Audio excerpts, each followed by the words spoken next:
किसी करप्ट आदमी को मैं नहीं छोड़ने लगा। You are selected prime minister, तड़ियां देते हैं और धमकियां देते हैं कि हम पूरी ऑपोजिशन को जेलों में मैं भेज दूंगा। You are not a dictator.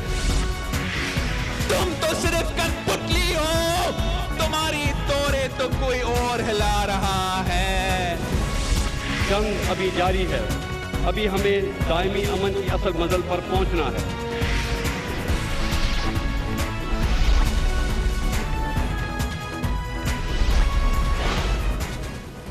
अस्सलाम वालेकुम, मैं हूं कामरान खान।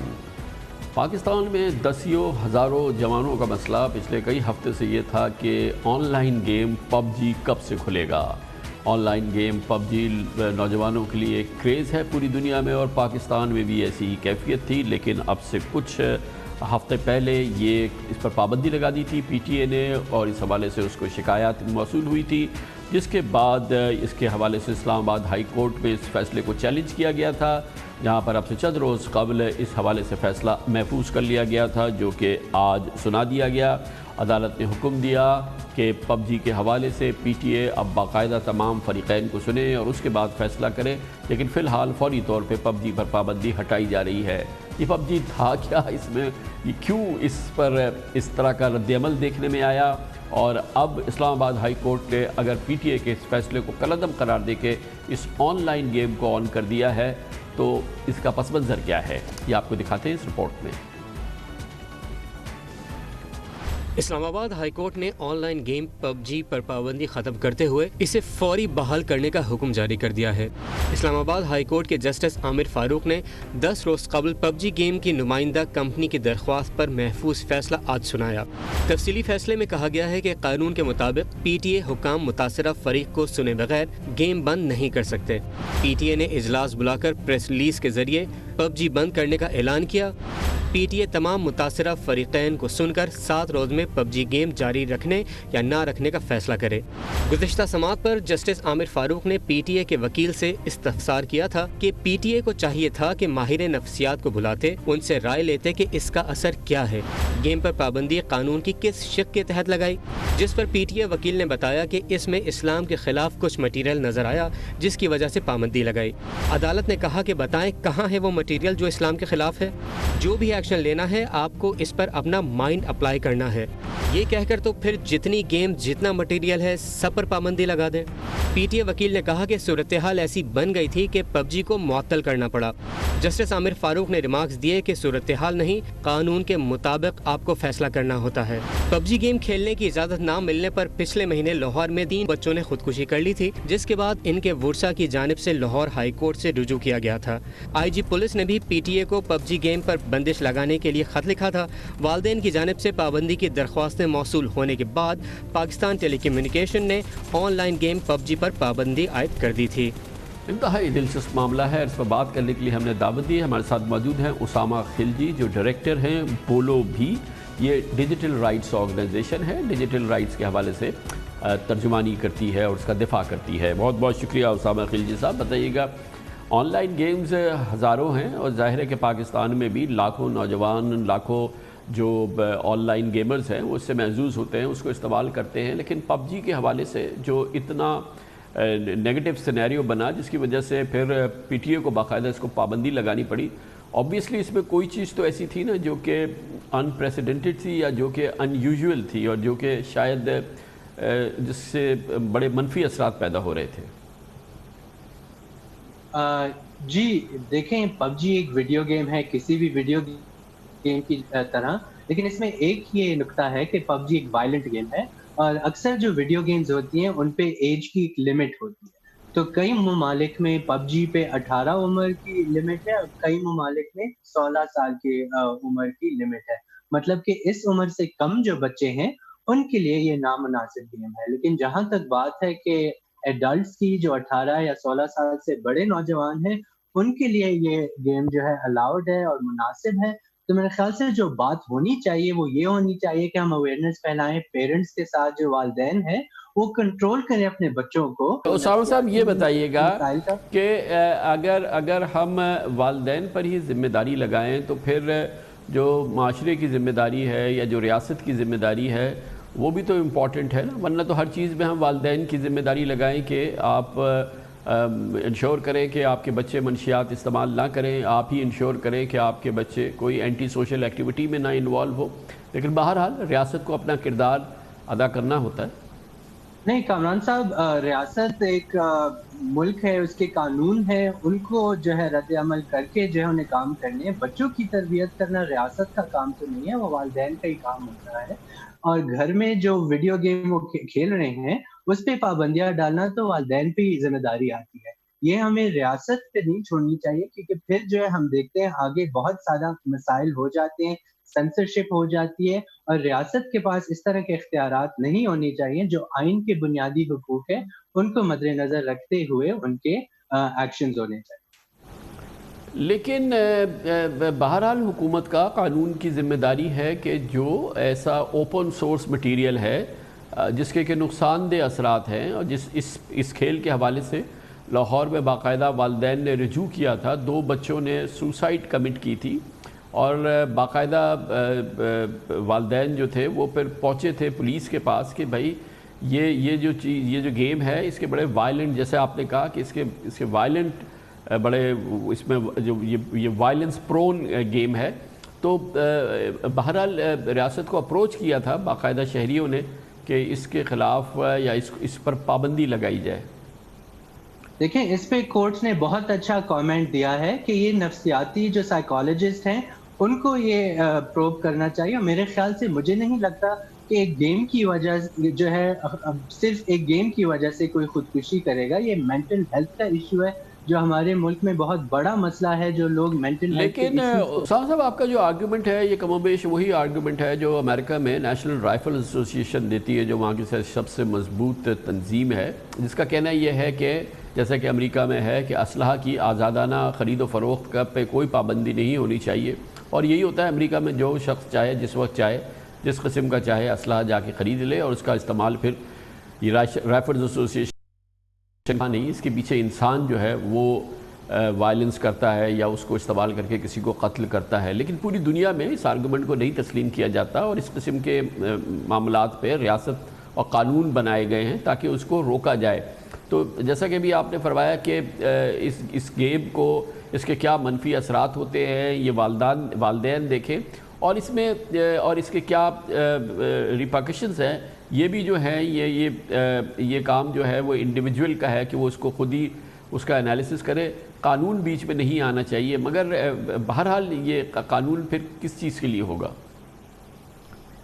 دیکھیں قانون جو موجود ہے اس میں کوئی نقطہ ایسے نہیں ہے جو بولے کہ ہم گیم کو بلاک کریں گے کیونکہ لوگ ایڈکٹڈ ہیں یا بہت زیادہ کھیل رہے ہیں، لیکن میرے خیال سے گیم کی دوسری طرف بھی ہمیں دیکھنا چاہیے۔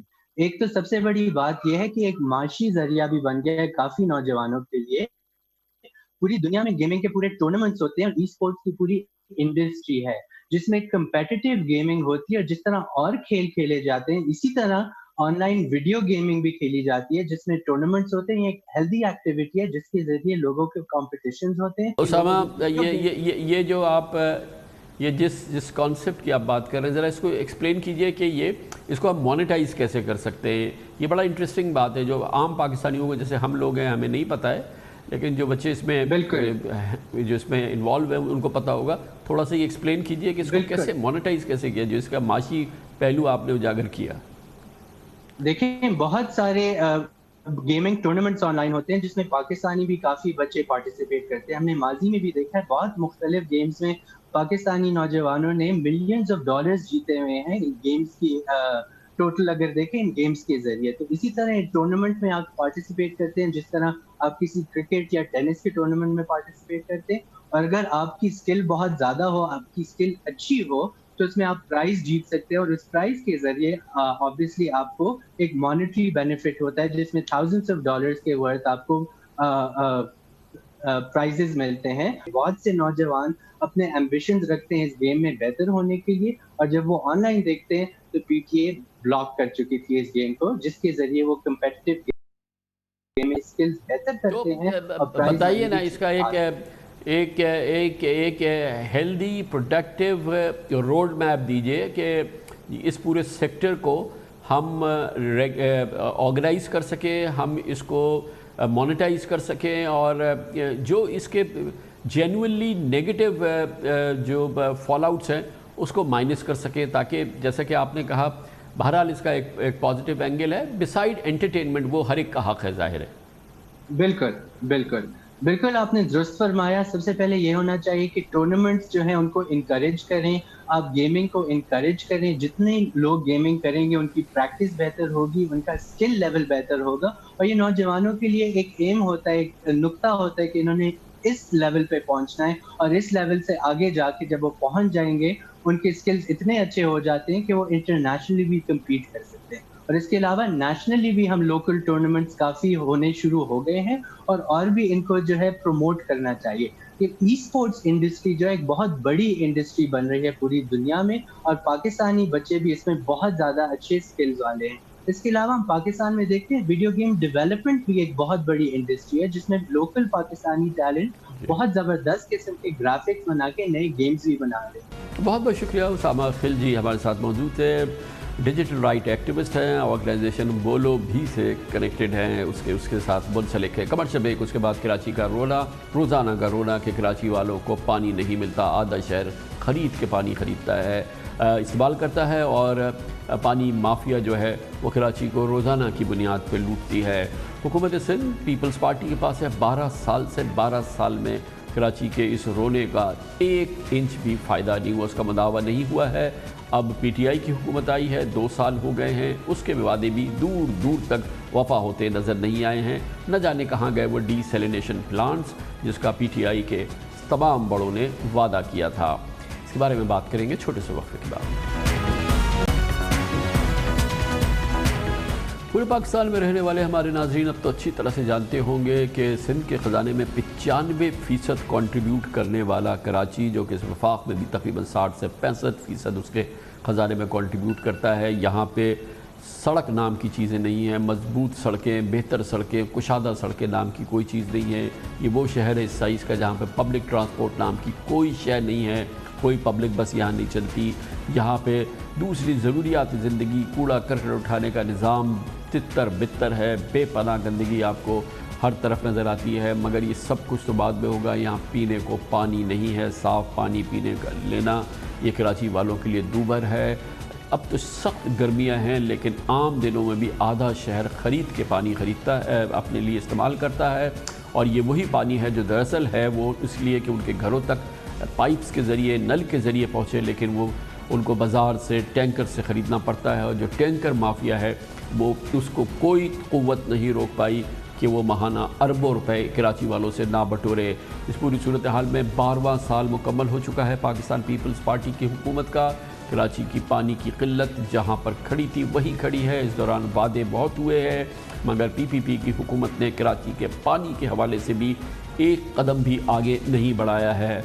गुज़िश्ता इलेक्शन में सन 2018 में पाकिस्तान के इस बड़े शहर वालों ने वोट दिया पीटीआई को, और उन वादों पे उसने निसार किया जो पीटीआई की लीडरशिप ने उनके साथ की थी, जिसमें सबसे बड़ा वादा ये था कि कराची के पानी के मसले को हल किया जाएगा। और इसके साथ साथ ये भी कहा गया था कि फौरी तौर पे कई डीसैलिनेशन प्लांट लगाए जाएंगे, और तकरीबन पीटीआई के हर रहनुमा ने एक डीसैलिनेशन प्लांट का अलहदा दावा किया था।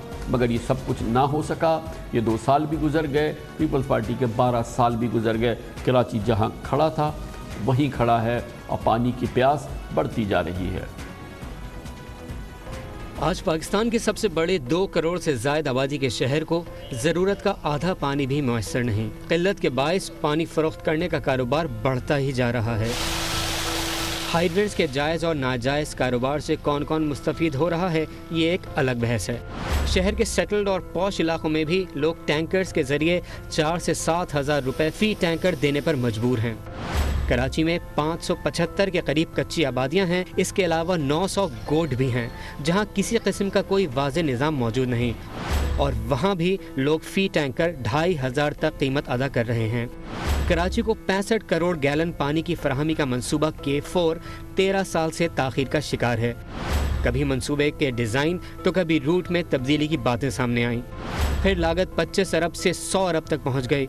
2018 में तो मंसूबा बंद ही हो गया और सिंध के वज़ीर आला मुराद अली शाह ने जिम्मेदार ठहराया वज़ीर आज़म इमरान खान को। 16 सितंबर 2018 को वज़ीर आज़म इमरान खान कराची में स्टेट गेस्ट हाउस की एक मीटिंग में बंद करा के चले गए थे कि जी इस पे बड़े घपले हुए, प्रोजेक्ट पे पहले इंक्वायरी की जाए। नेस्पाक ने K4 मंसूबे पर एतराज़ात भी उठाए। सिंध हुकूमत ने पिछले साल टेक्निकल कमेटी बनाई जिसकी रिपोर्ट अभी भी काबीना और दूसरे महकमों में कहीं घूम रही है। किसी किस्म का हतमी जामे प्लान सामने नहीं आया और विफाक 6 महीने पहले भी रिपोर्ट का इंतजार कर रही थी और आज भी कर रही है। सिंध हुकूमत ने 6 महीने से विफाक को रिपोर्ट ही नहीं भेजी। सिंध के जो मामलात हैं उसके अंदर तरक्याती तौर पर सबसे बड़ी चीज़ जिसके ऊपर पिछले हफ्ते भी मैंने बयान भी जारी किया था वो कराची का K4 का मंसूबा है। उसकी रिपोर्ट कई महीनों से आके सिंध की हुकूमत के पास रखी हुई थी, तो हमारी उम्मीद है कि जल्द से जल्द जो है वो अपनी रिपोर्ट जो है सिंध हुकूमत वफाक को भेजेगी ताकि उसके ऊपर काम करना शुरू करें। असद उमर पिछले 6 महीने से अब तक सिंध हुकूमत से रिपोर्ट मिलने का इंतजार कर रहे हैं, जबकि कराची वाले पानी का। पीपल्स पार्टी की हुकूमत तो 12 साल से लारे लप्पे दे ही रही थी। तहरीक इंसाफ ने भी कराची वालों की उम्मीदों से खूब खेला। कराची में डीसैलिनेशन प्लांट्स लगने थे जो PTI को अब याद भी नहीं। कराची से मुंतखब होने वाले वजीर आज़म इमरान खान, सदर डॉक्टर आरिफ अलवी और गवर्नर सिंध इमरान इस्माइल को हम याद दिलाए देते हैं। कराची का पानी का बहुत बड़ा इशू है और इसके लिए हम पूरे प्रोग्राम बना रहे हैं। डीसैलिनेशन प्लांट भी, रिसाइकलिंग प्लांट लगाएंगे और वो जो सीवरेज का सारा पानी है वो हम रिसाइकिल करके देंगे। डीसैलिनेशन प्लांट देंगे, फिल्ट्रेशन प्लांट लगाएंगे पानी का। आरओ प्लांट्स के भी पैसे मुख्तस हो गए हैं। 3 डीसैलिनेशन प्लांट हमने डाले हैं कोरंगी में, कोरंगी क्रीक पे एक हम डिफेंस में और एक बिन कासिम पे लगाना चाह रहे हैं। पानी का मसला हल किया जाएगा, ये प्राइवेट सेक्टर के साथ मिलकर किया जाएगा। 500 रुपए का टैंकर मिल जाएगा, 1000 गैलन मिलेगा आपको 500 रुपए का। पानी के हवाले से फेडरल ग्रांट के जरिए फौरन डीसैलिनेशन के एतबार से तवज्जो देनी चाहिए, फौरन। ये है वो कैफियत जिस पर हम अपनी बेबसी का इजहार कर रहे हैं। इस पर मज़ीद बात करते हैं। हमारे साथ मौजूद हैं पाकिस्तान तहरीक इंसाफ से मुंसलिक मेंबर कौमी असम्बली PTI के वो MNAs जो कि कराची में इंतहाई मुतहर्रिक बहुत मेहनत करते हुए नज़र आते हैं। हमारे साथ मौजूद हैं जनाब आफ्ताब सिद्दीकी। बहुत बहुत शुक्रिया आफ्ताब सिद्दीकी साहब, पूरी रोदाद आपने सुन ली। पहले तो ये बता दीजिए कि ये जो वादे थे ये डीसैलिनेशन प्लांट्स के, और जिसमें आप जब भी इसकी सलाह मशवरा होती थी आप शरीक होते थे, गवर्नर के, प्रेसिडेंट आरिफ अलवी के, इमरान खान साहब के, ये तो बिल्कुल हवा में उड़ गए, कहीं दूर दूर तक नज़र नहीं आ रहा है। आप लोगों को, आपकी लीडरशिप को ये याद भी है? बहुत शुक्रिया कामरान भाई। सबसे पहले तो मैं आपको अप्रिशिएट करना चाहूँगा कि आपने कराची का बेटा होने के नाते ना सिर्फ कराची के लिए आवाज़ बुलंद की बल्कि पूरे पाकिस्तान के लिए हमेशा आवाज़ बुलंद करते रहें। आपके प्रोग्राम्स देख के एक मोटिवेशन और एक स्पिरिट लोगों में पैदा होती है, बड़े पॉजिटिव प्रोग्राम्स होते हैं। अब हम अगर पानी के हवाले से बात करें, जो अभी मुराद अली शाह साहब का मैंने क्लिप सुना कि 16 सितंबर को, 18 अगस्त को प्राइम मिनिस्टर ने ओथ लिया और 16 सितंबर को जब कराची आए थे तो उनके कुछ कमिटमेंट्स थे, और ये मेरी समझ में नहीं आता, ना मुझे मालूम है कि कहीं भी प्राइम मिनिस्टर ने ऐसा नहीं कहा कि इसकी इंक्वायरी और उसको कर दिया जाए। इसकी रूट कॉज अगर हम देखें कि K4 के हवाले से पानी की, तो 2 साल हो गए हैं। जिस वक्त हमारा इलेक्शन हो रहा था उस वक्त टेक्निकल बुनियादों पे ये काम बंद हो गया। एक्चुअली फेडरल और प्रोविंशियल गवर्नमेंट की पार्टनरशिप थी 50-50%। 25 अरब का ये प्रोजेक्ट था जिसमें फेडरल गवर्नमेंट ने 12.1 बिलियन दे दिए थे। मेरी जो एक्सपर्टीज़ है या जो कराची के जो एक्सपर्ट्स हैं हाइड्रोलिक के, पानी के, उन सब का मुत्तफ़क़ा राय ये है कि जो जिस अलाइनमेंट पे ये K4 बन रहा था वो अलाइनमेंट सही नहीं है, उसके ऊपर K4 नहीं आ सकेगा। आप देखें सिंध गवर्नमेंट ने पिछले 3 साल से K4 के ऊपर कोई भी बजट में पैसा नहीं रखा। मेरा तो मुतालबा भी अपनी क़यादत के साथ भी हमारी जो बात हुई है जिसमें हम सारे MNAs MPs और कराची की क़यादत शामिल है, उसने सिर्फ एक मुतालबा हमने कहा है अपने प्राइम मिनिस्टर साहब से, जो उन्होंने एग्री भी किया कि हमें पानी K4 दे दिया जाए। अब उसके लिए शर्त यह है कि या तो सिंध गवर्नमेंट आए और कहे کہ یہ ٹیکنیکلی گراؤنڈ پہ فیلئر اس کا ہو چکا ہے، یا سندھ گورنمنٹ کہے کہ ہم سے نہیں بنتا، فیڈرل گورنمنٹ بنا دے، تو بالکل فیڈرل گورنمنٹ تیار ہے، وہ کرے گی۔ اس سلسلے اس چکر میں پچھلے 11 سال ہو گئے اس پروجیکٹ کو شروع ہوئے جو نامکمل ہے، اور اس میں سب سے امپورٹنٹ چیز یہ ہے کہ جس وقت یہ پلان ہوا تھا اس وقت نہ اس کی آگمنٹیشن تھی، نہ اس میں پمپنگ اسٹیشن تھے، نہ پاور پلانٹ تھا، نہ لیبر کالونیز تھی۔ یہ سب کو اگر ہم ایڈ کر لیں تو 100 بلین پہ یہ کام چلے جاتا ہے۔ اب ہم نے اس کا ایک آلٹرنیٹ روٹ بھی ڈیسائیڈ کیا ہے، مگر شرط یہ ہے کہ سندھ گورنمنٹ کی جب تک اپروول نہیں ہوگی، پرمیشن نہیں ہوگی، یا سندھ گورنمنٹ کہتی نہیں ہے، تو اس وقت تک فیڈرل گورنمنٹ کیسے سر یہ لائن ڈال سکتی ہے؟ ہم تو یہ سمجھتے ہیں اوپن چینل کی جگہ تو یہ اس اسٹیل میٹ کا آفتاب صاحب، اس اسٹیل میٹ کا کوئی تو حل آپ کو دینا ہوگا نا، کیونکہ یہ کراچی نے آپ کو ووٹ دیا تھا، یہ سب سے بڑا آپ کا مطالبہ تھا۔ اب اگر سندھ حکومت نے کہہ دیا کہ ہم نہیں کرتے، 3 سال سے اپنے بجٹ میں اس کے لیے 1 روپیہ وہ نہیں رکھ رہے ہیں، تو کیا پھر آپ کراچی والوں سے کہیں گے بھول جائیں پانی اور پیاسے مر جائیں؟ نہیں سر، کبھی بھی نہیں ہو سکتا، نہ آپ چھوڑیں گے نہ ہم چھوڑیں گے۔ کراچی کی اولین جو ڈیمانڈ ہے وہ پانی ہے۔ اس وقت 1400 MGD پانی چاہیے اور 450-500 MGD کراچی کو ملتا ہے۔ میں آپ کے توسط سے سندھ گورنمنٹ سے اپیل کرتا ہوں کہ آپ سے اگر یہ نہیں ہو رہا تو آپ فیڈرل گورنمنٹ کو دے دیں، فیڈرل گورنمنٹ اس کو کرے گی، اور 3 سال میں ہم یہ پلانٹ یہ لگائیں کے دیں گے، اور ہائی ڈینسٹی پائپ ڈالیں گے جس میں سینسرز ہوتے ہیں تاکہ اس کی لیکیج سیپیج کا پتہ چل جائے۔ دیکھیں کراچی نے جو ہمیں ووٹ دیا تھا وہ پہلی دفعہ کراچی مین اسٹریم میں آیا۔ کراچی نے ووٹ دیا پاکستان کے استحکام کے لیے، پاکستان کو مضبوط کرنے کے لیے، انٹرنیشنلی پاکستان آئسولیشن کا شکار تھا اس سے نکالنے کے لیے، اور دور رس جو پالیسیز تھی اس کے لیے، یہ بات تو بالکل صحیح ہے۔ یہ فرمائیے گا کہ اب جب بھی K4 کا مسئلہ پتہ نہیں، لیکن جو ڈی سیلینیشن پلانٹس آپ لوگوں نے پرومس کیے تھے، جو علی زیدی صاحب مسلسل الیکٹ ہونے کے بعد بھی کرتے رہے ہیں، گورنر عمران اسماعیل الیکٹ ہونے کے بعد بھی کرتے رہے ہیں، میں ان کی بات نہیں کر رہا جو الیکٹ ہونے سے پہلے پرائم منسٹر اور عارف علوی کرتے رہے تھے، یہ ڈی سیلینیشن پلانٹ کہاں کھو گئے سارے؟ اچھا بالکل آپ نے صحیح کہا، اور ہمارے سب کی کمٹمنٹ ہے ڈی سیلینیشن پلانٹ کی۔ سب سے پہلے میں DHA کے ڈی سیلینیشن پلانٹ کا بتاتا ہوں کہ DHA کو 14 MGD واٹر چاہیے اور 2.5 سے 3 MGD واٹر ملتا ہے۔ میری کوئی 20 میٹنگز ایڈمنسٹریٹرز کے ساتھ، CBC اسٹیشن کمانڈرز کے ساتھ ہوئی، اور لاسٹ ایئر ہم نے یہ اناؤنس کر دیا، جو انفارمیشن انہوں نے ہمیں دی تھی کہ ڈی سیلینیشن پلانٹ کی پری کوالیفیکیشن ہو گئی ہے اور اس کے RFI وغیرہ ایشو ہونے والے ہیں اور 6 مہینے میں کام شروع ہو جائے گا۔ اب ریسنٹ اس کی جو انفارمیشن ہے وہ یہ ہے کہ کوجین کو ٹیک اپ کیا ہے DHA نے، اور ڈی سیلینیشن بیک برنر پہ چلا گیا ہے، اور کوجین کو یہ انیشیٹ کر رہے ہیں، اس کی پوزیشن لے لی ہے، یہ تو DHA کا ہو گیا۔ 50 MGD کا ڈی سیلینیشن پلانٹ میری ٹائم نے KPT نے اپنے پریمیسز میں لگانا تھا، اس کے اوپر انیشیل انفارمیشن ٹیکنیکل ایکسپرٹیز لے لی گئی ہیں، اور ابھی میری ریسنٹلی پریزیڈنٹ آف پاکستان صاحب سے بات ہوئی ہے، ڈاکٹر عارف علوی صاحب سے، وہ عید کے بعد آ رہے ہیں، تو انشاءاللہ عید کے فوراً بعد اس کو جو ہے نا ہم بڑے اسکیل کے اوپر اور فائنینشیل کلوزنگ کی طرف جائیں گے۔ اس پہ ہم جناب آفتاب صدیقی PTI کے بہت ہی متحرک ممبر قومی اسمبلی ہیں، کراچی کے وعدے ہم انہیں یاد دلا رہے تھے۔ کمرشل بریک، اس دوران اپنی نیوز ہیڈ لائن دیکھیں، جس کے بعد ہم اپنے پروگرام کے باقی حصے کے ساتھ واپس آتے ہیں۔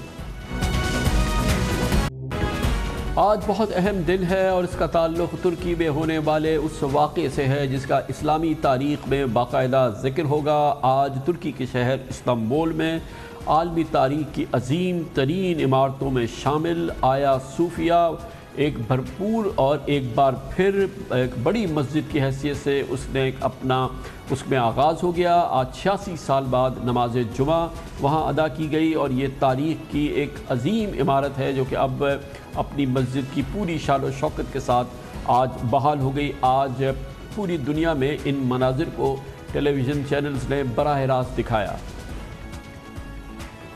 اللہ اکبر، اللہ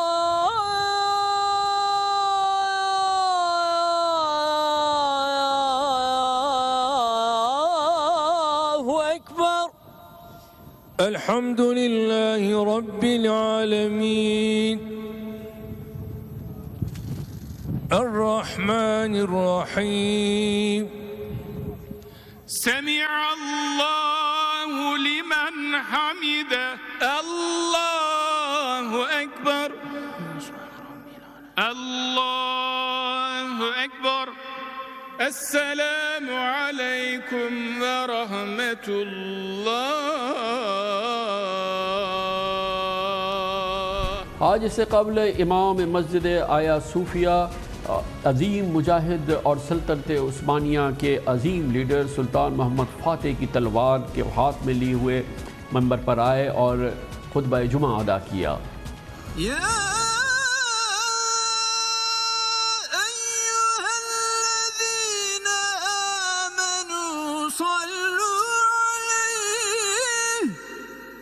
Bir cami-i şerife hakkıyla ihtiram göstermeyi bizlere lütfeylesin.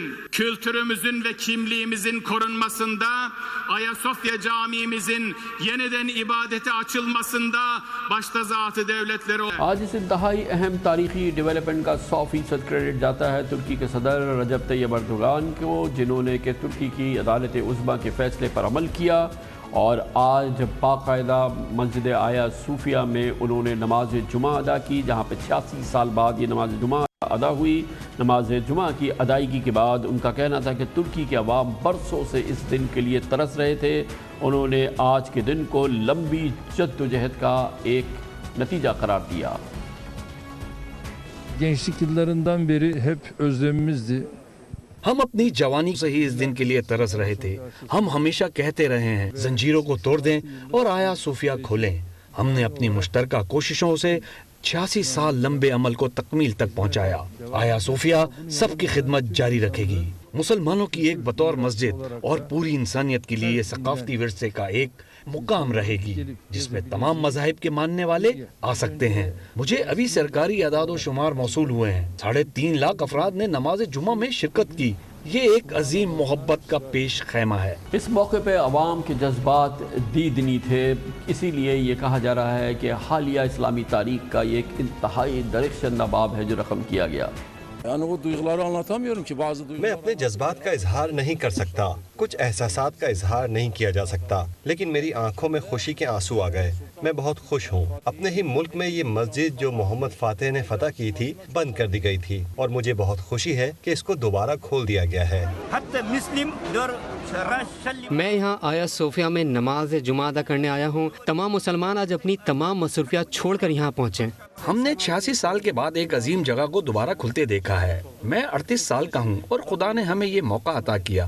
ہم بہت خوش ہیں کہ آج یہاں جمعے کی نماز ادا کی. میں یہاں آ کر بہت خوش ہوں. مجھے خوشی ہے کیونکہ سالوں کا دکھ افسردگی خوشی میں بدل گیا. آیا صوفیہ ہماری فتح کی مسجد ہے. میں یہاں 86 سال بعد نماز جمعہ ادا کرنے میں بہت یقیناً یہ ایک تاریخی حقیقت ہے کہ 1500 سال پہلے آیا صوفیہ مسجد سے پہلے گرجا گھر کے طور پر تعمیر کی گئی تھی، لیکن سلطنت عثمانیہ کے دور میں اس عمارت کو چرچ سے مسجد میں تبدیل کر دیا گیا تھا. پھر ترکی کے سیکولر لیڈر مصطفیٰ کمال پاشا نے اسے میوزیم بنا دیا تھا اور اس عظیم شان کا ایک جو شناخت تھی وہ ایک میوزیم کے طور پہ رہی اب سے پہلے. مگر اس کا پورا تاریخی پس منظر ہم دیتے ہیں اس خصوصی رپورٹ میں جو ہمارے نمائندے حماد عالم نے ترتیب دی.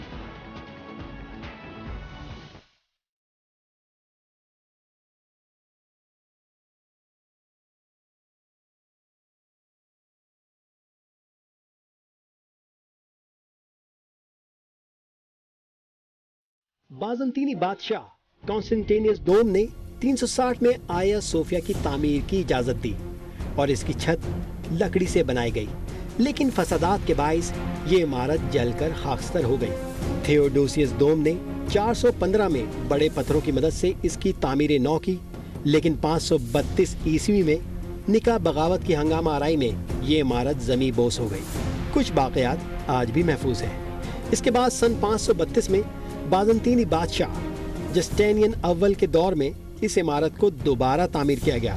جسٹینین نے عمارت کی تعمیر کے لیے ایشیا، یورپ سمیت دنیا بھر سے چیزیں منگوائیں اور اسے 6 سال سے کم مدت میں مکمل کیا گیا. یہ معروف عمارت استنبول میں سمندر کے کنارے واقع ہے، جو تقریباً 1000 سال تک دنیا کا سب سے بڑا گرجا گھر رہی ہے.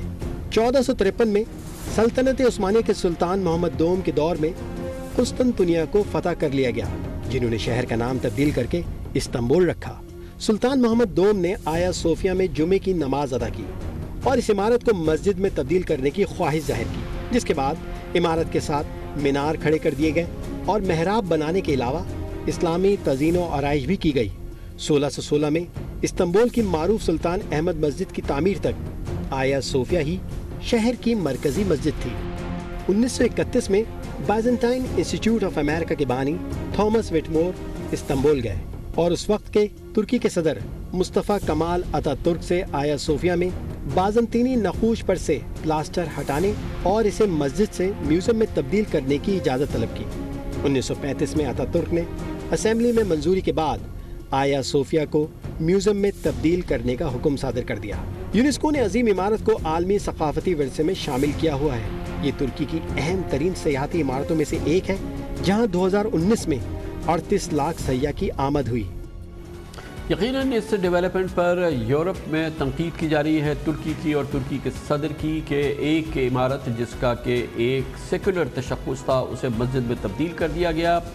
इस तनकीद के जवाब में तुर्की के जो कौम परस्त हैं उनका कहना यह है कि ये पहली बार नहीं है। इससे पहले यूरोप में दर्जनों मसाजिद को चर्च में तब्दील कर दिया गया और इसकी तफसीलात भी जारी की गई हैं और कहा कि ये अमल सबसे पहले यूरोप में शुरू हुआ था। इस मौजूद में बात करेंगे, इसके लिए इस्तांबुल से हमें ज्वाइन कर रहे हैं फैसल अजीज़ खान, मुमताज़ सीनियर सहाफ़ी हैं और तुर्की के मुमताज़ चैनल TRT वर्ल्ड। बहुत शुक्रिया हमारे साथ मौजूद हैं। फैसल अजीज़, ये बताइएगा कि आज की इस पेशरफ्त के हवाले से क्या तुर्की एक ज़बान है और यकीनन जो शनाख्त थी इससे पहले आया सूफिया की वो अब तब्दील हुई है और ये अब वो म्यूज़ियम नहीं रहा जिसमें कि शायद पिछले साल 38 लाख लोगों ने उसका दौरा किया था और उससे महजूज़ हुए थे। जी कामरान साहब, कुछ मुखालफत तो यहाँ देखी गई, जो सेकुलर हलके हैं यहाँ पे उनकी जानिब से इस स्टेप की सदर अर्दवान के। लेकिन अगर आप अमूमी तौर पे देखा जाए, जैसा कि आज नज़र भी आया कि 3.5 लाख अफराद जो है नमाज जुमा के लिए वहाँ मौजूद थे, तो ब्रॉडली इस मामले में तुर्क लोग मुत्तफिक नज़र आते हैं। लेकिन हाँ, कुछ हलकों में छोटी मोटी मुखालफत इसकी मौजूद है। जहाँ तक ये बात कि म्यूज़ियम अब वैसा नहीं रहेगा, तो म्यूज़ियम में कोई तब्दीली नहीं की जाएगी। म्यूज़ियम वैसे उसी तरह खुला रहेगा, सिर्फ 5 नमाज़ों के औकात में अंदर नहीं आ सकेगा कोई और नमाज़ें अदा की जाएंगी। और जो पुरानी उसमें चीज़ें हैं, जैसे जो मोज़ाइक्स हैं और जो सारी एक क्रिश्चियन जिसको कहना चाहिए यादगारें हैं, उनको भी छेड़ा नहीं जाएगा। सिर्फ नमाज के वक्त उन पर पर्दा डाल दिया जाएगा और उसके बाद उसको दोबारा हटा दिया जाएगा। और म्यूज़ियम, बल्कि पहले तो म्यूज़ियम में आने के लिए फीस देनी पड़ती थी। गोया के जो इसकी तारीख़ी हैसियत थी, यानी कि जो कि तारीख़ के तालिब इल्म पूरी दुनिया से तुर्की में इस मस्जिद को देखते थे आके, 30-40 लाख लोग सालाना देखते थे, वो जो आइडेंटिटी है, वो जो फैसिलिटी है, वो इंटैक्ट है। सिर्फ 5 वक्त नमाज के दौरान जो है, बल्कि शायद ज़ाहिर फजर और इशा के वक्त शायद वैसे ही बंद होती है, 3 नमाज़ों के वक्त मुख्तसर वक्फा होगा, वरना लोग इसी तरह से इसको विज़िट कर सकेंगे। गोया कि वो म्यूज़ियम वाली शनाख्त को डिस्टर्ब नहीं किया गया है। बिल्कुल डिस्टर्ब नहीं किया गया, बल्कि आज जो सदर अर्दवान है उन्होंने जो कल्चर मिनिस्ट्री है उसको इसकी रेनोवेशन का भी जो है अहकाम जारी किए हैं, तो इसको मज़ीद रेनोवेट किया जाएगा। अभी भी जो इसका मस्जिद का और नमाज़ों का जो मामला है, जो इनकी मिनिस्ट्री ऑफ रिलीजियस अफेयर्स आप कह लें, प्रेसिडेंसी ऑफ रिलीजियस अफेयर जिस दयानत कहा जाता है, वो देखेगा इंतज़ाम। और जो कल्चरल उसके सारे एलिमेंट्स हैं वो कल्चर मिनिस्ट्री के अंडर ही रहेगी। और अर्दवान साहब ने अनाउंस भी किया है, गवर्नमेंट ने अनाउंस किया है कि ये सबके लिए खुला है, किसी भी मज़हब के लोग यहाँ आ सकते हैं। और जैसे मैंने कहा कि सिर्फ नमाज के वक्त जो तस्वीर हैं उन पे पर्दा डाला जाएगा और नमाज की अदायगी के बाद उनको बिल्कुल हटा दिया जाएगा, लेकिन उनको टच नहीं किया जाएगा, उनको ना ही उनको रीपेंट किया जाएगा, वो वैसे के वैसे मौजूद रहेंगी। ये कदम हुआ और या जो शनाख्त सदर तैयब अर्दोगान ने अपनी और तुर्की की बनाई है, दुनिया को याद दिलाना चाहते हैं। वो नहीं चाहते कि दुनिया भूले सल्तनत उस्मानिया की शान व शौकत, उसका जाहो जलाल। और ज़ाहिर है कि तुर्की का एक इमेज जो है वो दुनिया में, ख़ास तौर पे इस्लामी दुनिया में बिल्ड हुआ है। और उसमें ये सॉफ्ट पावर जिसमें कि अभी हम ये उर्तुगुल वगैरह जो सीरीज़ देख रहे हैं, ये सब इसका एक हिस्सा लगता है। दुनिया को याद दिलाना चाहते हैं जो सल्तनत उस्मानिया की शान व शौकत और जाहो जलाल हुआ करती थी। जी बिल्कुल, इसमें कामरान साहब कोई शक नहीं है। और सदर अर्दवान इसका इजहार भी कई मरतबा कर चुके हैं اور نظریاتی طور پہ وہ سلطنت عثمانیہ یا جو عثمانی خلفاء اور جو حکمران تھے ان سے نظریاتی طور پہ وہ متاثر ہیں. اس نظریات کو جو مذہبی رجحانات ہیں ان کو وہ فالو کرتے ہیں, اور جو سیکولر ٹرکی اور ماڈرن ٹرکی کے بانی مصطفیٰ کمال اتا ترک ہیں ان کی نظریات کے وہ حامی نہیں ہیں. اور یہ بذات خود یہ سٹیپ بھی ایک بہت بڑی اس کی نشانی بھی ہے اور کامیابی بھی ہے ان کی, کہ جو سیکولر ون پارٹی ٹرکی ہوتا تھا جب ریپبلک بنی تھی ورلڈ وار کے بعد, اس کی اب جو اس وقت کے سٹیپس تھے جو سیکولرائزیشن کے, وہ آہستہ آہستہ ختم ہوتے جا رہے ہیں. اور اس میں صدر اردوان جو ہیں وہ اس بات کا کھلے عام اظہار بھی کرتے ہیں, الیکشن کے دوران بھی کہہ چکے ہیں, اور ان کے نظریات بالکل یہ بات آپ کی درست ہے کہ جو سلطنت عثمانیہ کے حکمران تھے ان کے وہ پیروکار ہیں, اور وہ اس چیز کو یاد بھی دلانا چاہتے ہیں. اور ہر لحاظ سے بہت ساری چیزوں سے, جس میں ڈرامے بھی شامل ہیں اور ان کے اپنے بیانات اور اس قسم کے سٹیپس بھی شامل ہیں جیسے آج ہوا, تو وہ بالکل اس میں کوئی شک ہی نہیں ہے کہ وہ جو لاسٹ آپ کو کہیں گولڈن پیریڈ کہہ لیں, جو ترک ماضی اور مسلمانوں کا جو ایک گولڈن پیریڈ ہوتا تھا, اس کی یاد کو تازہ رکھنا چاہیے. تو یہ یقیناً آخری قدم نہیں ہوگا اس یاد کو تازہ رکھنے کی جانب. جی بالکل, اس میں تو کوئی بالکل جو ہے شک نہیں ہونا چاہیے کہ صدر اردوان, اور ایک بہت اہم بات ہے کہ وہ اس معاملے میں جب ان کو کوئی سٹیپ لینا ہوتا ہے تو وہ ان کو اس بات کی بھی پرواہ نہیں ہوتی کہ انٹرنیشنل پاورز اور دوسرے ملک اس معاملے میں کیا کہیں گے. وہ یہ ہمیشہ اس معاملے میں بھی ان کا یہی کہنا تھا کہ ترکی ایک آزاد ملک ہے, ایک ساورن اسٹیٹ ہے, جو کچھ ہوگا وہ ترکی کے عوام جو ہے ان کی خواہشات کی اور اس کی حکومت کی خواہشات کے مطابق ہوگا. اور آج اگر آپ دیکھیں جو نماز بھی جمعے کی ادا کی گئی اور جو ریئیکشن تھا, جس طرح لوگ جمع ہوئے, کہ مطلب 12 بجے کے قریب نماز سے تقریباً 1-1.5 گھنٹہ قبل اعلان کرنا پڑا تھا کہ اب مزید گنجائش نہیں ہے تو لوگ مت آئیں. تو یہ کافی حد تک نظر آ گیا کہ لوگ بھی اس فیصلے سے خوش ہیں, اور جو ان کے اس قسم کے سٹیپس ہوں گے مزید, وہ صدر طیب اردوان جو ہے وہ لینے سے چکیں گے نہیں, بالکل وہ سٹیپس اس قسم کے لیتے رہیں گے. یہ بات تو بالکل کلیئر ہے. بہت بہت شکریہ جناب فیصل عزیز خان, سینئر صحافی TRT ورلڈ سے منسلک, استنبول کے اس تاریخی لمحات کا آنکھ کھدے کا حال ہمارے سامنے پیش کر رہے تھے. کمرشل بریک, اس کے بعد ذکر کریں گے پاکستان میں الحمدللہ ہم نے دہشت گردوں کی دہشت گردی کی فضا کی کمر توڑی, ان کی گردن توڑی, لیکن اب بھی لگتا یہ ہے کہ کچھ نہ کچھ جان باقی ہے. اسی لیے ہم دہشت گردی کے واقعات دیکھ رہے ہیں بلوچستان کے دور دراز میدانوں میں, یا وزیرستان کے سنگلاخ چٹانوں میں, یا کراچی کے PSX پہ ناکام دہشت گرد حملے کی کوششوں میں. اور لیکن یہ بچے کچے ایلیمنٹ کون ہیں اور ان کی بے یقینی میں کا اب سفر کتنا مشکل ہے یا کتنا آسان, اس پر بات کریں گے چھوٹے سے وقفے کے بعد. الحمدللہ اس میں کوئی شک نہیں ہے کہ پاکستان نے دہشت گردی کی اس وبا پہ قابو پا لیا ہے جو سال 2000 سے سال 2014-15 تک ہمارے سروں پہ منڈلاتی رہی تھی, اور اب اس صورتحال سے بہت ماشاءاللہ کامیابی سے باہر نکل آئے ہیں.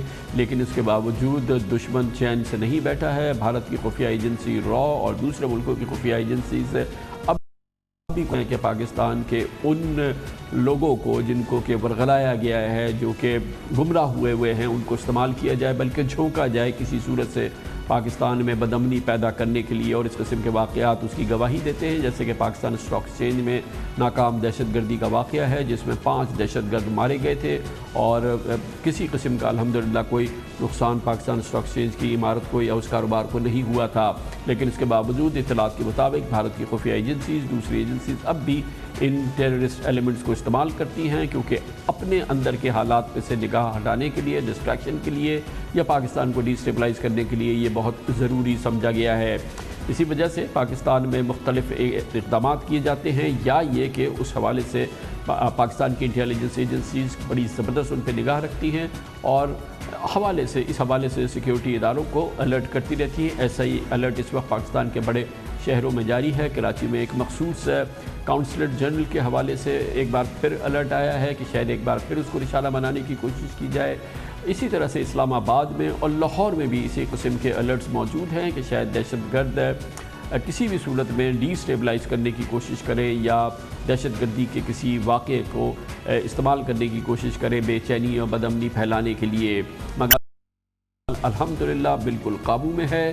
مگر پچھلے کئی ہفتوں سے ہم دیکھ رہے ہیں کہ جیسے جیسے افغانستان امن کی جانب بڑھ رہا ہے, جیسے جیسے بھارت میں بدامنی پھیل رہی ہے, معاشی دگرگوں کیفیت ہو رہی ہے, جیسے جیسے وہاں کے حالات میں معاشی اور کورونا کی حالات، تباہ کن حالات خراب ہو رہے ہیں۔ کوشش کی جا رہی ہے کہ پاکستان میں بھی کسی نہ کسی صورت سے جو جاری امن ہے اس کو برباد کیا جائے، اور اس سلسلے میں ہم نے دیکھا ہے کہ دہشت گردی کے واقعات ہوئے ہیں بلوچستان میں بھی اور کے پی میں بھی۔ اس دہشت گردی کی فضا پہ نگاہ ڈالتے ہیں اس رپورٹ پہ۔ کراچی کے ریڈ زون میں ممکنہ حفاظتی خدشات کے پیش نظر سیکیورٹی ہائی الرٹ کر دی گئی ہے۔ کونسل خانوں اور سفارتی عملے کی رہائش گاہوں کے اطراف سیکیورٹی میں اضافہ کیا گیا ہے۔ کلفٹن میں واقع چینی اور روسی کونسل خانے کے اطراف حفاظتی انتظامات پہلے سے مزید سخت کیے گئے ہیں۔ پولیس کی جانب سے لوگوں اور گاڑیوں کی تلاشی بھی لی جا رہی ہے۔ اس سے قبل 18 جولائی کو کراچی پولیس نے دہشت گردی کا بڑا منصوبہ ناکام بناتے ہوئے بھارتی خفیہ ایجنسی را سے وابستہ 6 ملزمان گرفتار کیے تھے۔ ادھر پنجاب میں بھی اہم مقامات پر سیکیورٹی اداروں کو ہائی الرٹ کر دیا گیا ہے۔ پرسوں وفاقی وزارت داخلہ نے پنجاب حکومت کو اہم مقامات پر سیکیورٹی سخت کرنے کے احکامات دیے تھے، جس کے بعد محکمہ داخلہ پنجاب نے راولپنڈی، ملتان، ڈی جی خان کے اندرونی اور بیرونی اضلاع پر نفری تعینات کرنے کا حکم دیا۔ پولیس کو سیکیورٹی بہتر بنانے اور سی سی ٹی وی کیمروں سے سخت مانیٹرنگ کی ہدایت کی۔ پاکستان میں گزشتہ ایک دہائی کے دوران امن و استحکام میں خاطر خواہ اضافہ ہوا ہے۔ پاک فوج کی بے مثال قربانیوں کے صلے میں پاکستان میں امن قائم ہوا، لیکن خطرہ ابھی ٹلا نہیں۔ شمالی وزیرستان اور بلوچستان میں گزشتہ چند مہینوں سے سیکیورٹی فورسز پر حملوں میں اضافہ دیکھنے میں آیا ہے۔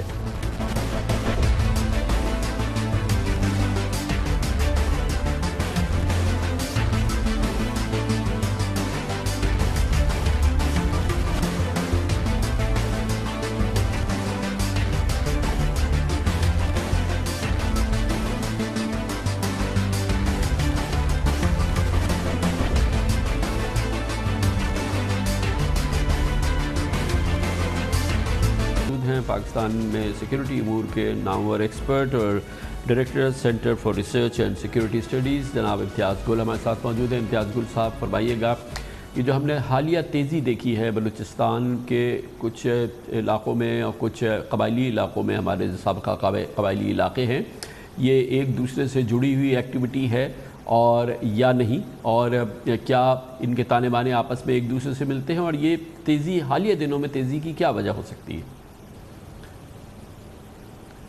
دیکھیے کامران، اس کی 2 بنیادی وجوہات ہیں۔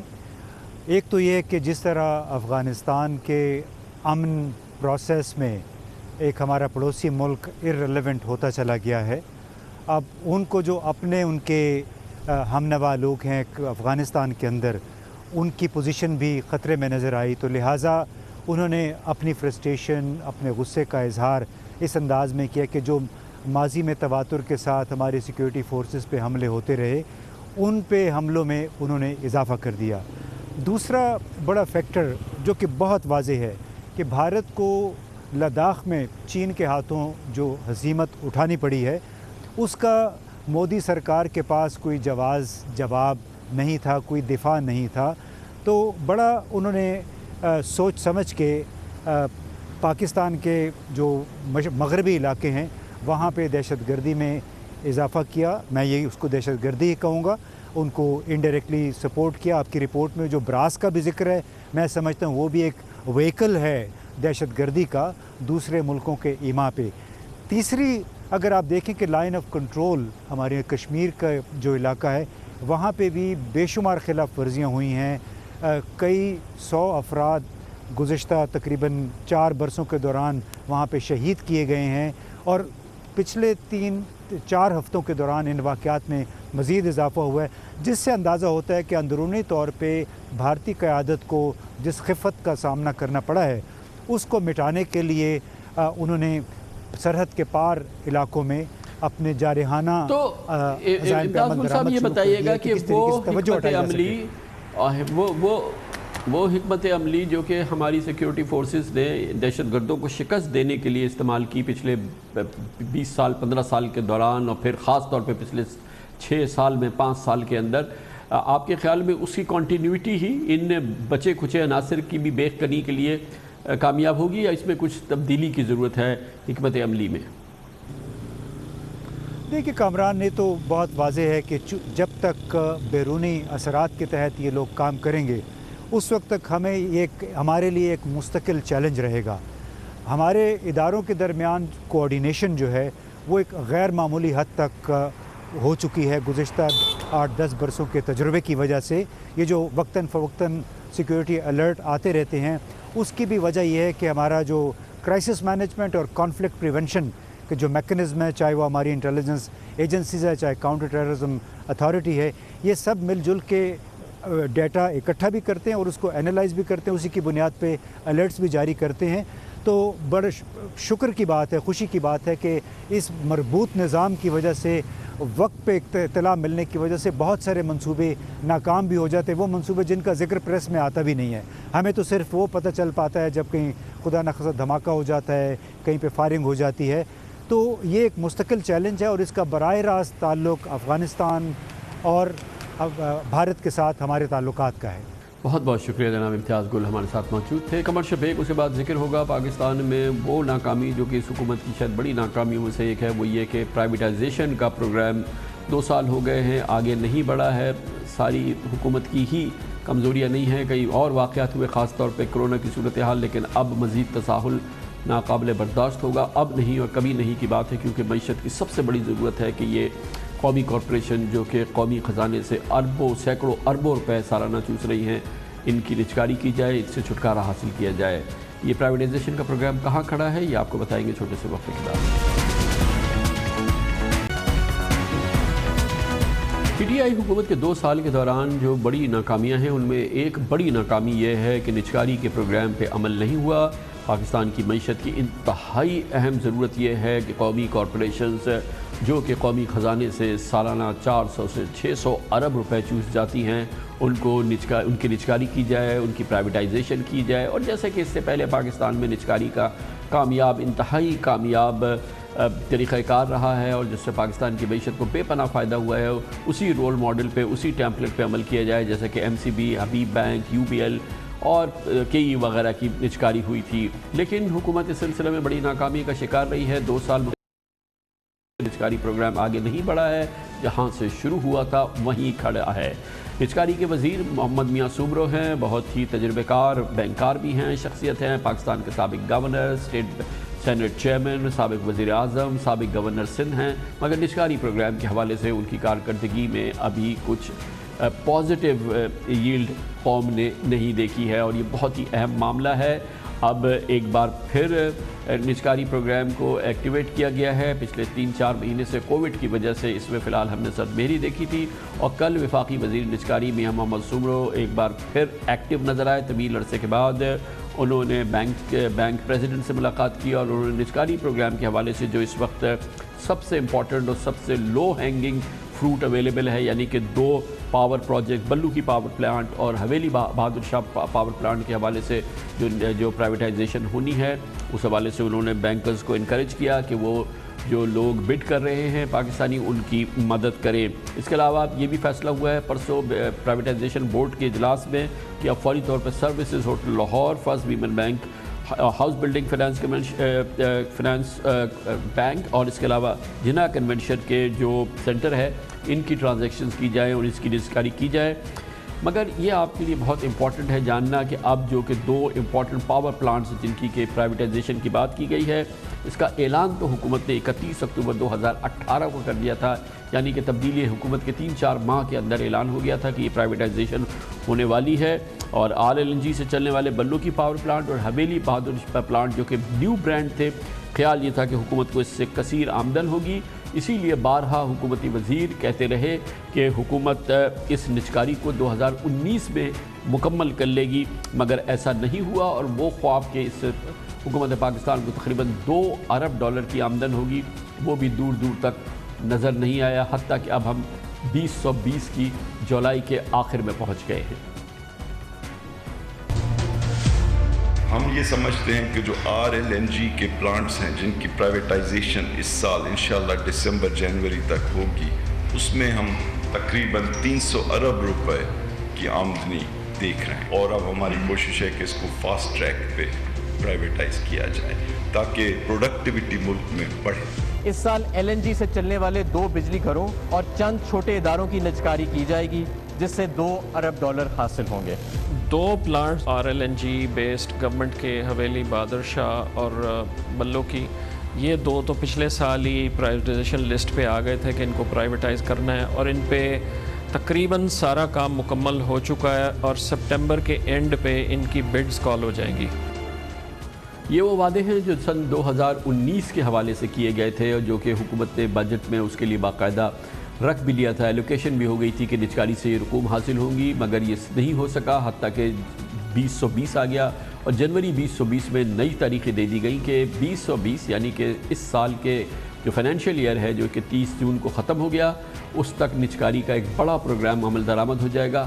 وہ بھی نہیں ہو سکا، حتیٰ کہ جولائی کا آخر آ گیا۔ جنوری 2020 میں ہمیں جو خواب دکھایا گیا تھا وہ ہم دوبارہ آپ کے ساتھ شیئر کرتے ہیں۔ 2 پلانٹ ہیں، ایک قصور میں ہے، قصور کے پاس بلوکی میں 1223 میگا واٹ، دوسرا ہے حویلی بہادر شاہ جنگ کے پاس 1230 میگا واٹ، اور انشاءاللہ امید ہے کہ اچھی طرح سیل ہو جائے گی۔ بائرز اپنی ڈیو ڈیلیجنس کریں گے، اس کے لیے ان کو 2 سے 3 مہینے درکار ہیں، اور انشاءاللہ جلد اسی فائنینشیل میں اور بھی ہماری جو ہے پالیسی نجکاری کی اس میں دوسرے یونٹ ہیں، OGDC ہے، PPL ہے، اور اپنا کنسورشیم والا جو ہے دا کنونشن سینٹر، اور لاہور میں اپنا سروسز ہوٹل، تو یہ بھی ہیں۔ SME بینک ہے، اس کے بعد اپنا فرسٹ ویمن بینک بھی، یہ جو پورے فیز میں ہمارے پاس جو ہے 7 تھے، ابھی جو ہے 18 ہو گئے یونٹ جو ہم نے نجکاری کرنی ہے، اور انشاءاللہ اس میں اور آتے جائیں گے۔ حکومت نجکاری کا کہتی یہ رہی ہے کہ اس کے پاس بڑا ایمبیشس پروگرام ہے۔ ڈاکٹر نشرت حسین کی کمیٹی نے کہا ہے کہ 43 سرکاری ادارے ہیں جن کی فوری طور پہ نجکاری ہونی چاہیے، مگر فی الحال تو 2 کی بھی نہیں ہو پا رہی، اور یہ بہت ہی مشکل عمل ہے۔ ناؤ اور نیور والی صورتحال ہے۔ پاکستان کی معیشت اس نجکاری کے پروگرام میں مزید تعطل یا ڈیلے برداشت نہیں کر سکتی۔ اس پر مزید بات کرتے ہیں پرائیویٹائزیشن بورڈ اس سلسلے میں کیا کر رہا ہے۔ پرائیویٹائزیشن کے بورڈ آف ڈائریکٹرز کے ممبر ظفر صوبانی ہمارے ساتھ موجود ہیں۔ بہت بہت شکریہ ظفر صوبانی صاحب۔ یہ بتائیے گا کہ یہ جو پلانز آتے ہیں، جو ٹائم لائنز آتی ہیں پرائیویٹائزیشن کی کمیشن کی جانب سے، یہ تو اب ایک almost they have become a joke. اب ایک نیا ٹائم لائن دے دیا گیا ہے، مجھے بتائیے کہ کتنی سنسیئرٹی ہے کہ اس پہ عمل درآمد کیا جائے گا۔ یہ جو 2 ہمارے پاور پروجیکٹس ہیں، بالکل لو ہینگنگ فروٹس ہیں، ان سب پہ کیا ہو رہا ہے اور کب ہم دیکھیں گے کہ ایکچولی یہ مٹیریلائز ہوگی، کم از کم یہ جو ابھی شارٹ ٹرم جو پلان دیا گیا ہے پرائیویٹائزیشن کا؟ شکریہ کامران صاحب۔ میں نے آپ نے پورا ایک تفصیل بتائی 2019 سے جب نئی گورنمنٹ آئی ہے اس کے بارے میں کہ کیا کہاں کا پوزیشن ہے۔ دیکھیں RLNG پروجیکٹ بالکل اس میں کوئی ایشو نہیں ہے، برانڈ نیو پروجیکٹ ہیں۔ 2018 کے اندر ان کی جو ہے وہ COD کمپلیٹ ہوئی ہے، اور state of the art power project ہے، 62% ایفیشنسی ہے۔ ہم اس پوزیشن میں تھے کہ ہم تقریباً مارچ اپریل کے اندر ہمارا ٹارگٹ انٹرنل ٹارگٹ تھا، اس سال کے اندر ہم اس کے اوپر کم از کم جو ہے نا بڈنگ کا ہمارا پلان تھا کہ مارچ اپریل میں، اور بہت بڑا ایک اماؤنٹ ہے اس کا، بگ ٹکٹ آئٹم ہے، تقریباً 1.5 سے لے کے $2 بلین کی اماؤنٹ تھا اس کے اندر ہے۔ اور 12 انٹرنیشنل جو انویسٹرز تھے انہوں نے اس کے بارے میں اپنی جو ہے نا انہوں نے انٹرسٹ شو کیا، اور وہ ڈیو ڈیلیجنس بھی جو ہے وہ کمپلیٹ کر رہے ہیں اب کا۔ بٹ انفارچونیٹلی کووڈ کی جو پوزیشن تھی، جو اوبیسلی ہر ایک کو پتہ ہے پوری دنیا کووڈ کی وجہ سے افیکٹ ہوئی ہے، تو سنس مارچ ایوری تھنگ وہ جو وزٹ ان کا تھا فزیکلی جا کے ان پلانٹس کو دیکھنا اور اپنی جو ہے وہ اپنی ڈیو ڈیلیجنس کمپلیٹ کرنا، سب سے بڑا ہمارا سیٹ بیک یہ آیا کہ ہمیں بڑا کلیئر تھا کہ اس سال فائنینشیل ایئر کے اندر 30 جون 2020 کے اندر ہم یہ project at least RLNG project اور SME بینک پرائیویٹائز ہو جائے گا۔ بٹ کووڈ اوبیسلی نے ساری چیزوں کو جو ہے وہ روک لیا ہے۔ بٹ اس کے باوجود میں آپ کو یہ کہوں کہ مارچ سے لے کے آپ کا جون تک کا اور جولائی تک کا کووڈ کے باوجود بھی جو باقی جو چیزیں ہو رہی ہیں RLNG پروجیکٹ کی ہے، اور جو ہماری پرسوں میٹنگ جس کا آپ نے ذکر کیا ہے 5 پروجیکٹ ہم نے اپروو کیے ہیں، تو یہ کنٹینیوسلی مارچ اپریل جون میں تھرو زوم کی meeting, through physical meeting, continuously یہ میٹنگ چلتی رہی۔ مجھے یاد پڑ رہا ہے کہ میں نے تقریباً 4-5 پروجیکٹ کے اندر انوالو ہوں، تو میں نے یہ 3 مہینے کے اندر تقریباً 10 سے 12 میٹنگیں زوم پہ کی ہیں۔ تو مطلب بات یہ ہے کہ اوبیسلی एक्सटर्नल फैक्टर्स के ऊपर आपको कंट्रोल तो नहीं है आपका, और इन्वेस्टर्स का एक आपका इन्वायरमेंट भी बनना चाहिए आपका। शुक्र है अल्लाह का कि पाकिस्तान में कोविड के अंदर इम्प्रूवमेंट एक आई है, इसके अंदर है, और आहिस्ता आहिस्ता चीज़ें ओपन अप हो रही है। अब कल जिस तरह आपने मेंशन किया, मैं भी साथ था सुनो साहब के, हम गए थे बैंकों से बात किए, ताकि हम ये चाह रहे हैं कि जो है जो कुछ हम काम कर सकते हैं जब तक का चीज़ें इंटरनेशनली इम्प्रूव होती है उसकी तरफ तवज्जो दें। तो ये RLNG प्रोजेक्ट है, इंशाल्लाह इसके ऊपर जो बैंकर्स के कुछ व्यूज़ थे उसको कोशिश की है हमने कंप्लीट करने के लिए। ऐसे में बैंक के अंदर 4 पार्टीज़ का इंटरेस्ट आया, इंटरनेशनल पार्टीज़ का है, वो भी एक अवेलेबल प्रोजेक्ट है। और उसके अलावा जो हमने कल जो जिसका जिक्र आपने किया है, 5 प्रोजेक्ट का जिक्र किया है आपने, उसके बारे में आई थिंक एक ड्यू डिलीजेंस जो होती है वो पूरी कंप्लीट हो गई है, ट्रांजेक्शन स्ट्रक्चर कंप्लीट बोर्ड ने किया है, उसके बाद इसको CCP लेके जाएंगे और फिर कैबिनेट में लेके जाएंगे। तो जिस तरह हालात क्योंकि जफर साहब ये तो करते हैं ये इस वक्त जितना भी आपका और PC का नैरेटिव है, ज़ाहिर है कि वो हिंज कर रहा है पिछले 4 महीने में जो कि कोविड सिचुएशन है, लेकिन आप पिछले जो 16 महीने की परफॉर्मेंस है उसको नहीं देख रहे, क्योंकि उसमें इतनी मैसिव डिलेज हुई हैं, इतनी मैसिव लेथार्जी हमने देखी है कि अगर वो नहीं होती तो शायद हम कोविड से पहले हमें एक्चुअली ये सब चीज़ें कर लेनी चाहिए थी। ये वाला प्रोसेस और ये जो फेज़ था, ये जो 2 RLNG प्लांट्स, ये दूसरी चीज़ें, ये तो कोविड से कहीं पहले हमें कंप्लीट कर लेनी चाहिए। 2019 में तो इसे कंप्लीट होना था। कामरान साहब, मैं आपको ऐड करूं कि प्राइवेटाइजेशन का प्लान जो है वो 2018 के अंदर पहली हमारी बोर्ड मीटिंग होती है, उसके बाद RLNG कुछ एक जो दोनों प्रोजेक्ट थे CCI के अंदर उसका अप्रूवल था। तो चीज़ें जो एग्जैक्टली शुरू जो हुई हैं वो जनवरी 2019 से हुई है। तो ये पहले 6 महीने जो है उसको तो आप बिल्कुल साइड पे रख लें, बिकॉज प्रोएम जो है आपका प्राइवेटाइजेशन प्रोजेक्ट की जो पहली बोर्ड मीटिंग है वो अक्टूबर में हुई है। जब ये RLNG प्रोजेक्ट की बात आई तो CCI से अप्रूवल का ज़रूरत भी थी, आपकी काउंसिल ऑफ कॉमन इंटरेस्ट की थी। तो ये जो चीज़ें स्टार्ट हुई हैं जनवरी में शुरू हुई है। फाइनल आपका प्राइवेटाइजेशन ऑर्डिनेंस का पूरे प्रोसेसेस पूरे हैं आपके, वो हमें ट्रांसपेरेंसी के लिए पूरी फॉलो करने पड़ते हैं। फाइनेंशियल एडवाइज़र को जो सिलेक्शन जो है, फाइनेंशियल एडवाइज़र RLNG की प्रोजेक्ट की बात कर रहा हूँ, फाइनेंशियल एडवाइज़र का सिलेक्शन जो प्रोसेस लिखा हुआ है ऑर्डिनेंस की, उसका सिलेक्शन हमारा कंप्लीट हुआ है, अप्रैल के एंड में हुआ है। जो है पहली मीटिंग हमारी, मैं उसके अंदर एक इन्वॉल्व, बिकॉज पावर प्रोजेक्ट में मेरा ताल्लुक रहा है, हफ्को का मैं CEO रहा हूँ, उसके अंदर पहली मीटिंग हमारी हुई है आपका 1 मई के अंदर। मैं आपको बताता हूँ कि उसके जो इश्यूज थे आपके, all the people of management of privatisation commission including ministers भाग करके जो पोजीशन जो है पंजाब गवर्नमेंट के इश्यूज हैं, कई जहाँ भी इश्यूज थे, ताकि वो इश्यूज़ को हम रिजॉल्व करें तो एक फास्ट ट्रेस पर करें। बज़ाहिर तो लगता है कि जो है ना लेथार्जी है, बट मैं चूँकि प्राइवेटाइजेशन कमीशन में काफ़ी साल से बोर्ड में हूँ, जितनी कोशिश कर सकते थे सेक्रेटरी लेवल के ऊपर सारे लॉयर के अंदर तमाम लोगों ने जो है एक फास्ट ट्रैक के ऊपर काम किया है, तो इस पोजीशन में पहुँचे हैं। आखिर में जाहिर है कि चीज़ें होती हैं, इस वक्त पावर सेक्टर के अपने चैलेंजेस अपने ज़्यादा हैं। आपको पता है IPP के इस वक्त जो है एक अलग से एक इन्वेस्टिगेशन भी चल रही है। बहुत बहुत शुक्रिया ज़फ़र सुबानी, प्राइवेटाइजेशन बोर्ड के मेंबर, हमें प्राइवेटाइजेशन कमीशन का मौक़िफ़ बयान कर रहे थे। कमर्शियल ब्रेक, उसके बाद जिक्र करेंगे पोलियो के ख़िलाफ़ पाकिस्तान में एक और मुहिम शुरू हुई है। ये वो मर्ज़ है जिससे हमने तकरीबन छुटकारा हासिल कर लिया था, मगर ये पूरी क़ुव्वत से लौट आया है। अब तमाम पाकिस्तानियों को कोशिश करनी है कि इस मुहिम में भरपूर अंदाज से काम करें, क्योंकि कोरोना का इलाज ना हो लेकिन पोलियो का तो इलाज है, इसका हतमी इलाज मौजूद है और अब हम चूक नहीं सकते, अब हम मज़ीद इसमें कोताही नहीं बरत सकते। हम पाकिस्तानियों के लिए एक और मौका है कि पोलियो की वजह से पैदा होने वाली अपनी आपाहज नस्ल से हम हमेशा के लिए छुटकारा हासिल कर लें। कोरोना की सूरत हाल में तातुल के बाद अब एक बार फिर पीर से इंसदाद पोलियो मुहिम दोबारा शुरू हो गई है, जिसके दौरान पाकिस्तान में 8 लाख बच्चों को पोलियो के ख़तरे पिलाए जाएंगे। और ये इंतहाई ज़रूरी है कि हमारे तमाम बच्चे जो अब तक इससे महरूम रहे हैं उनको ये पोलियो के ख़तरे मिल जाएं, ताकि हम रोक सकें उस मौसम को या उस फ़िज़ा को जो एक बार फिर पैदा हो रही है पोलियो के हवाले से। ये वो वबा है जिससे कि हम सन 2007 में तकरीबन 8 पेशेंट के बाद तकरीबन छुटकारा हासिल कर चुके थे। माफ़ कीजिएगा 2017 में, और उसके अलावा 2018 में हमारे पास सिर्फ 12 पेशेंट थे, लेकिन गुज़िश्ता साल पाकिस्तान में 147 पोलियो केसेस हो गए। इस साल अब तक 60 केसेस हो चुके हैं। गोया कि मर्ज़ वापस आ चुका है। इसमें सारा कसूर हमारा है कि हमने अपनी कौम को आगाह नहीं किया, और मुख्तलिफ मनफी प्रोपेगेंडे की वजह से वालदैन ख़ास तौर पर पाकिस्तान के दूर दराज इलाकों में, कबायली इलाकों में अपने बच्चों को पोलियो के क़तरे नहीं पिलाने देते। ये पाकिस्तान के सर्वाइवल का बात है, और इन तमाम ख़ानदानों के लिए और वालदैन के लिए आखिरी मौका है कि वो अपनी नस्लों को अपाहज होने से बचा लें।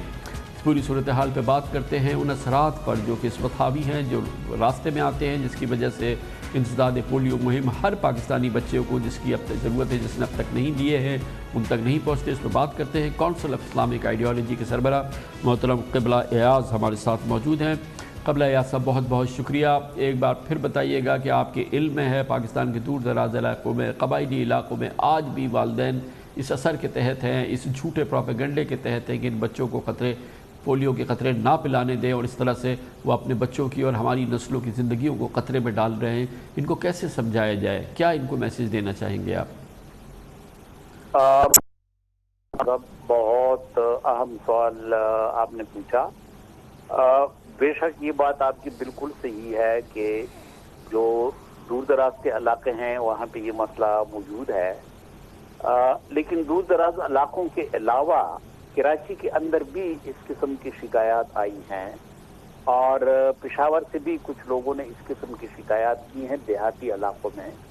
तो ये एक बहुत ही परेशान कुन सूरत हाल है, और ज़रूरत इस बात की है कि हुकूमत इस सिलसिले में ज़्यादा दिलचस्पी ले, और जो पोलियो का महकमा है, इसके जो डॉक्टर साहबान हैं, ये बिल्कुल एक जारहाना कैंपेन चलाएं कि जो इसके बारे में तहफ़्फ़ुज़ात और इबाहमात हैं कि अफ़ज़ाइश नस्ल के लिए पोलियो जो है ये बहुत ख़तरनाक है। आप क़िबला एयाज़ साहब ज़रा बताइएगा, वो चीदा मनफी जो ख़यालात प्रिवेल कर रहे हैं वो क्या हैं, और उनका जवाब इनायत फरमाइए, ताकि अगर ये लोग सुन रहे हो तो ये इससे मुस्तफ़ीज़ हो सकें। और अफ़ज़ाइश नस्ल जो है ये अब गलत इसलिए है, जिसकी वजाहत होनी चाहिए कि इतने अरसे से पोलियो के कतरे पिलाए जा रहे हैं, आबादी कभी कम नहीं हुई, कभी आबादी घटी नहीं, बल्कि जिन लोगों ने पोलियो के कतरे पिए हैं उन्होंने कभी ऐसी कोई शिकायत नहीं की। दूसरा, कुछ इसका जो मजहबी हवाला है, लेकिन मजहबी हवाला जो है उसको तो कंट्रोल किया जा चुका है, और जय्यद उलमाए किराम ने इस सिलसिले में फतवे भी दिए हैं, वो इस मुहिम में बाकायदा शरीक भी हैं। इसके अलावा इस्लामी नजरियाती कौंसिल ने भी बाकायदा इस सिलसिले में करारदाद पास की है, और हुकूमत को मुकम्मल ताउन की यकीन दहानी कराई है। 20 मेंबरान जो इस्लामी नजरियाती कौंसिल है, उन्होंने ये कहा है कि जहाँ भी हमारी ज़रूरत हो हम इसमें हुकूमत के साथ मुकम्मल ताउन के लिए तैयार हैं। इसमें ये बड़ी अहमियत की बात है ना, जैसे कोरोना के बारे में अवाम में बेबसी है कि इसकी कोई वैक्सीन नहीं है, इसका कोई इलाज नहीं है। अल्हम्दुलिल्लाह ये हमारे लोगों को पता होना चाहिए कि पोलियो का तो हतमी इलाज है। जिसने अपने बच्चों को ख़तरे पिला दिए वो हमेशा के लिए अपाहज होने से बच गया।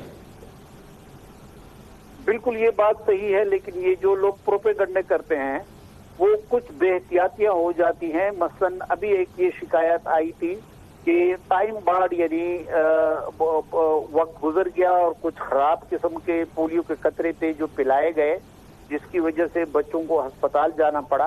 तो इस किस्म की एहतियात बहुत ज़रूरी है ताकि लोगों को प्रोपेगेंडे का मौका ना मिले। दूसरी बात यह है कि इन तमाम वजाहतों के बावजूद अगर कुछ लोग मुज़ाहमत कानून हरकत में आ जाए, क्योंकि हम अपने बच्चों को अपाहिज होने के लिए और अपाहिज बनने के लिए बिल्कुल हमें तैयार नहीं रहना चाहिए।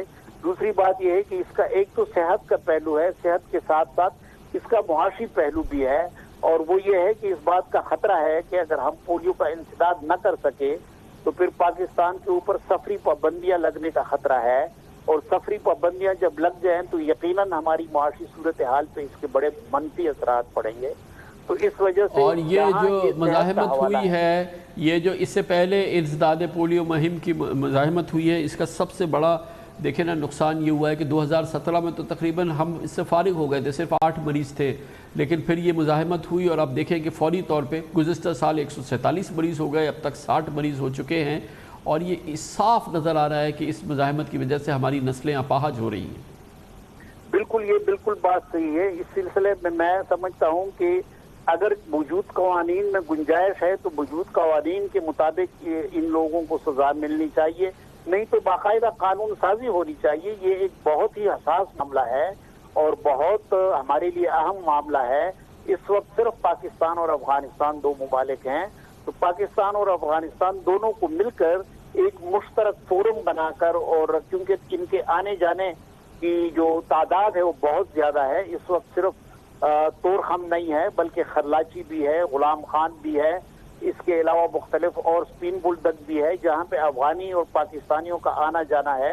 تو یہ صرف پاکستانی بارڈرز میں نہیں بلکہ افغانستان کو بھی آن بورڈ لینا پڑے گا، اور افغانستان کے علماء کرام، پاکستان کے علماء کرام، تاکہ یہ پورا علاقہ جو ہے اس کو ہم ایڈریس کر سکیں، تب کہیں جا کے ہم پولیو کا مکمل انسداد کرنے کی پوزیشن۔ انشاءاللہ بہت بہت شکریہ جناب قبلہ ایاز، چیئرمین اسلامی نظریاتی کونسل ہمارے ساتھ موجود تھے۔ اس کے ساتھ ہی ہمارے آج کے پروگرام کا اختتام ہوتا ہے۔ سیٹرڈے سنڈے کی ہفتہ وار تعطیل رہتی ہے، عید کو انشاءاللہ آپ سے پھر ملاقات ہوگی۔ عید تک کے لیے کامران خان کو اجازت، اللہ حافظ ناصر۔